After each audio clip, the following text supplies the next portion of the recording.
It's a cool afternoon, nothing special. You're cleaning the bathroom, bleach in one hand, another spray in the other. You mix them together to save time. And within seconds, something feels wrong. Your eyes burn, your chest tightens. You don't understand why. Here's the thing, you just made something incredibly dangerous, and most people have no idea it's even possible. What you created in that bathroom, scientists have a name for it. But before I tell you what it is, I want you to stay with me for a second, because what I'm about to share isn't just about chemicals. It's about something deeper, something about how we trust the things we invite into our homes without ever really knowing them. And by the end of this, you're going to see your home a little differently, not with fear, but with something more useful than fear: awareness.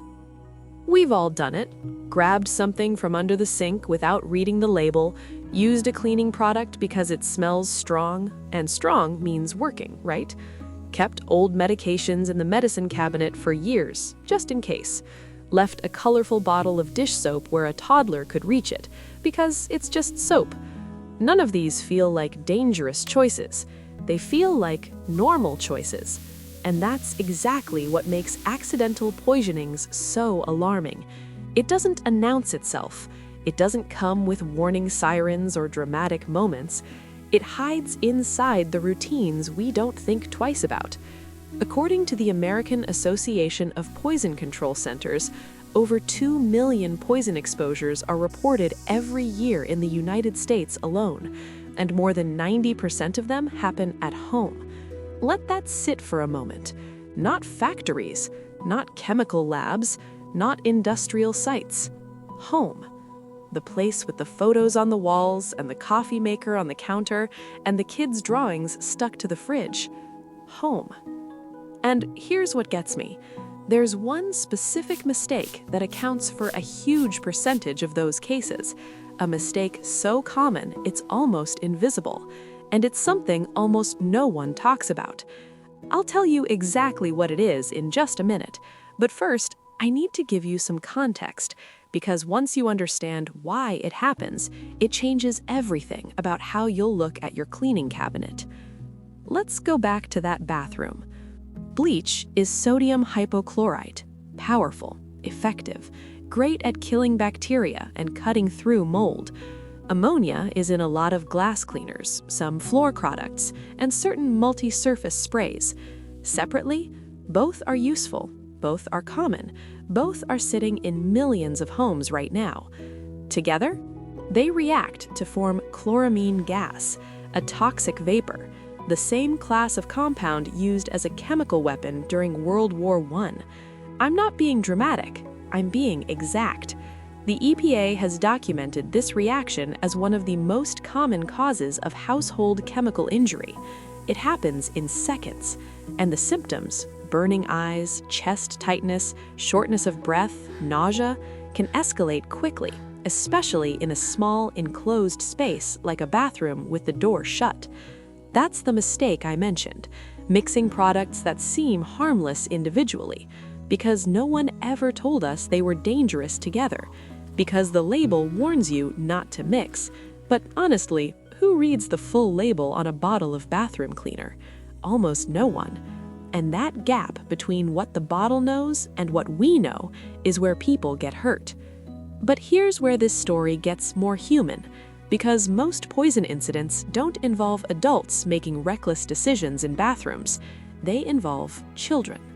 A 2019 study published in Clinical Toxicology found that children under the age of 6 represent nearly half of all poison exposure calls to control centers. And the leading culprits aren't mysterious substances or dangerous chemicals from a lab. They're the everyday things: vitamins, hand sanitizer, laundry pods, those soft, colorful, squishy little capsules that look exactly like a toy or a piece of candy to a 2-year-old. Cleaning products stored in low cabinets beneath the kitchen sink. A grandparent's weekly pill organizer left on the coffee table during a Sunday visit. Ordinary things, familiar things, things we'd never think to call dangerous. Now, here's the question I don't think most people ever ask themselves. Why do children reach for these things in the first place? The obvious answer is curiosity. Kids touch everything. That's just childhood. But the real answer goes a little deeper. And honestly, when I first learned it, I found it unexpectedly moving. Children are wired to mimic. Developmental psychologists call it observational learning, and it's one of the most powerful forces in early childhood. It's how children figure out the world by watching the people they love and then trying to do what they do. They watch us pour liquid into a glass. They watch us take a small pill with water every morning. They watch us spray a surface and wipe it clean. They watch us open bottles, twist caps, press pumps, and when we're not looking, they try to do the same. It's not misbehavior. It's actually love in the most literal sense. It's a child saying, without words, I want to be like you. I want to do what you do.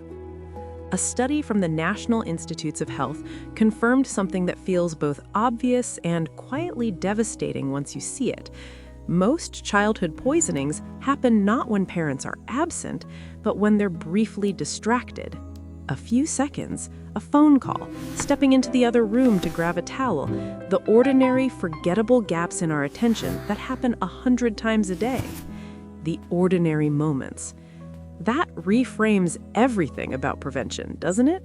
Because the problem was never negligence, it was never bad parenting, it was just life. Full, busy, distracted life, moving through a home that hadn't been set up with these moments in mind.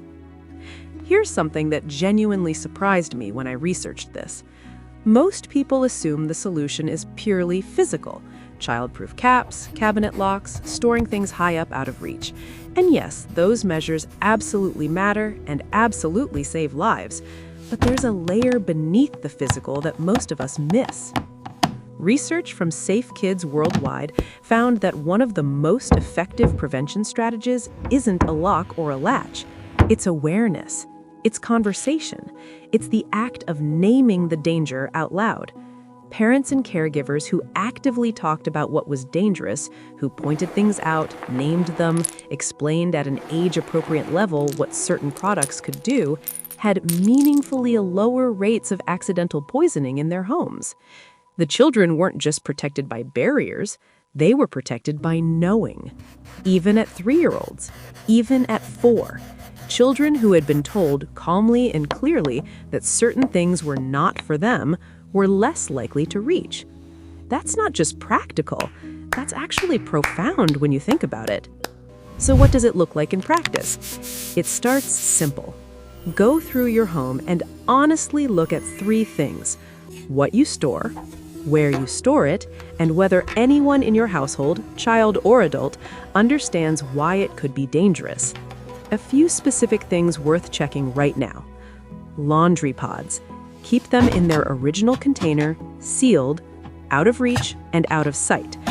They've become one of the fastest growing sources of childhood poisoning over the last decade because they're colorful, soft, and fascinating to small hands. Medications. Don't leave them on counters, in open bags, or in easy-to-reach drawers. Even standard vitamins with iron can be dangerous in large amounts for a small child. Treat medications the way you'd treat anything else that could seriously hurt someone. Locked, high, inaccessible. Cleaning products. Never mix bleach with anything unless the label explicitly says it's safe to do so. And remember those 3 combinations: bleach plus ammonia, bleach plus vinegar, bleach plus rubbing alcohol. All 3 produce toxic gas. All 3 happen in real homes, regularly, by people just trying to clean more effectively. Carbon monoxide. It gets grouped with poisoning because the mechanism is similar. A gas you can't see, smell, or taste slowly builds up, and by the time you notice the symptoms, you're already in danger. A carbon monoxide detector costs about $20. It's one of the most straightforward, highest value safety purchases you can make. And finally, save the poison control number in your phone right now before this video ends. In the US, it's 1-800-222-1222. Free, available around the clock, and staffed by people who are trained to walk you through exactly what to do, calmly, in real time. That number has helped millions of people, most of them never expected to need it. I want to slow down for just a moment, because this video was never really about chemicals. It was about attention. We live in homes full of things we trust because they're familiar, because they're ours, because we've used them 100 times and nothing went wrong. But familiarity is not the same as safety. And that gap, that quiet space between I know this thing and I know how this thing actually works, is where most accidents live. Not in ignorance, not in recklessness, just the weight of ordinary life. The way we move through the places we love on a kind of quiet autopilot, trusting, reasonably, lovingly, that the world we've built around us is a safe one. It usually is. But sometimes safety isn't something our homes simply have. It's something we actively give them. It's the 5 minutes you spend rearranging a cabinet, the conversation you have with your kids at the kitchen table, the detector you install on a Saturday morning and then forget about because it's doing its job silently in the background. Small things, easy things, things that cost almost nothing and protect everything. A few minutes of attention, a conversation, a label, a lock, a number saved in a phone. That's all this really is. Not fear, not paranoia, just the quiet, steady act of caring about the people who share your space, about the children who watch you and want to be exactly like you, about the ordinary Tuesday afternoons that should stay ordinary. The most dangerous things in your home aren't hiding. They're right there, under the sink, on the shelf, in plain sight. You just needed someone to point them out.